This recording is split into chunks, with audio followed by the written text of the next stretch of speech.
मेंदूला नुकसान पोहोचवणाऱ्या गोष्टी कोणत्या आहेत आणि त्या का टाळाव्यात? तर आजच्या काळात चुकीच्या सवयी, आहार, ताणतणाव आणि झोपेच्या कमतरतेमुळे मेंदूचं आरोग्य हळूहळू कमजोर होत चाललं आहे. पहिलं महत्त्वाचं म्हणजे झोपेची कमतरता. यामुळं काय नुकसान होतं?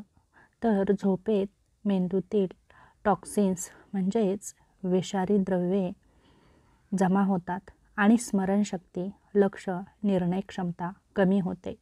यावरती उपाय काय करावा? तर दररोज 7 ते 8 तासांची गाढ झोप घ्यावी. झोपण्याआधी मोबाईल पूर्णपणे टाळा. दुसरं महत्त्वाचं म्हणजे कॅफीन आणि एनर्जी ड्रिंक्सचे अतिसेवन. यामुळे काय नुकसान होतं? तर कॅफीन तात्पुरता मेंदूला सक्रिय करतो, पण जास्त सेवनामुळे झोपेचा ऱ्हास, चिंता आणि नर्वस सिस्टीमवर ताण येतो. यावरती काय करावा उपाय? तर दररोज 1 ते 2 कपांपेक्षा जास्त चहा, कॉफी टाळा. एनर्जी ड्रिंक्स पूर्णपणे बंद करा. तिसरं महत्त्वाचं म्हणजे जंक फूड आणि ट्रान्स फॅट्स. यामुळे काय नुकसान होतं? तर burger, French fries, packet snacks यातील ट्रान्स फॅट्स आणि साखर मेंदूतील रक्तप्रवाह कमी करतात. यामुळे एकाग्रता कमी होते आणि मेंदू वृद्ध होतो. यासाठी काय उपाय करावे? तर फळे, सुकामेवा, भाज्या, ओट्स आणि बीजयुक्त आहार घ्या. चौथं महत्त्वाचं म्हणजे जास्त मीठ आणि साखर कमी करा. यामुळे काय होतं?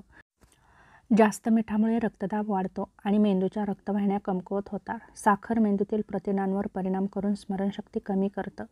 मीठ आणि साखर यांचं प्रमाण नियंत्रित ठेवा. पाचवं महत्त्वाचं म्हणजे धूम्रपान आणि मद्यपान. यामुळे काय नुकसान होतं? तर निकोटीन आणि अल्कोहोल मेंदूतील न्यूरॉन्स नष्ट करतात, स्मृती कमी करतात आणि स्ट्रोकचा धोका वाढतो. यावरती उपाय काय? तर हे पूर्णपणे बंद करा आणि याऐवजी तुम्ही योगा, व्यायाम करू शकता. सततचा मानसिक ताण यामुळे कार्टिसोल हार्मोन्स वाढतो, जो मेंदूच्या स्मरण केंद्राला हानी पोचवतो.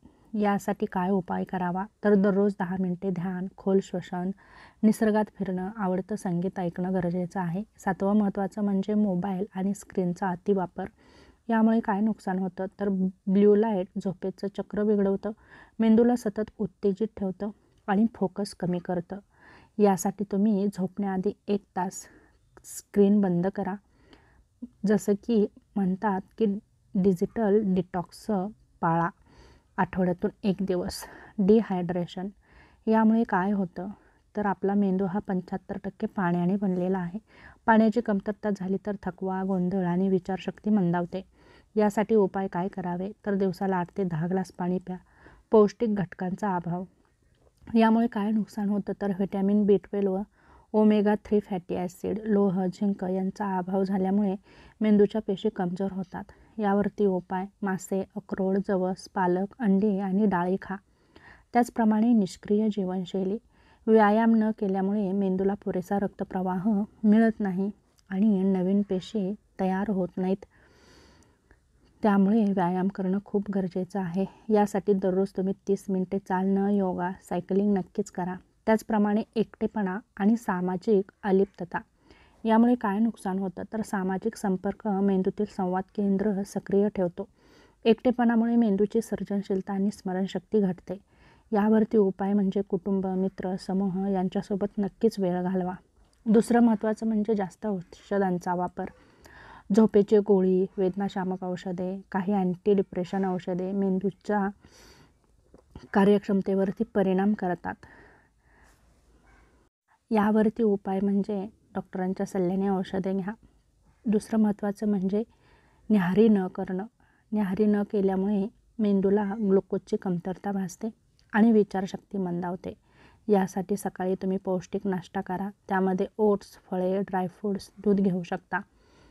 दुसरं महत्त्वाचं म्हणजे मोठा आवाज आणि ध्वनी प्रदूषण. यामुळे काय नुकसान होतं? तर जोरात संगीत, वाहतुकीचा आवाज यामुळे मेंदूवर ताण येतो आणि त्याचा झोपेवर परिणाम होतो. यासाठी तुम्ही शांत वातावरण ठेवा.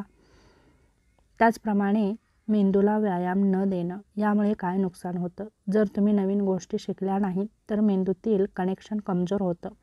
यासाठी तुम्ही दररोज काहीतरी नवीन शिका. वाचन, गणिती कोडे, नवीन भाषा, संगीत. यामुळे तुमचा मेंदू सक्रिय राहतो. मेंदू म्हणजे आपल्या जीवनाचं मुख्य नियंत्रण केंद्र आहे.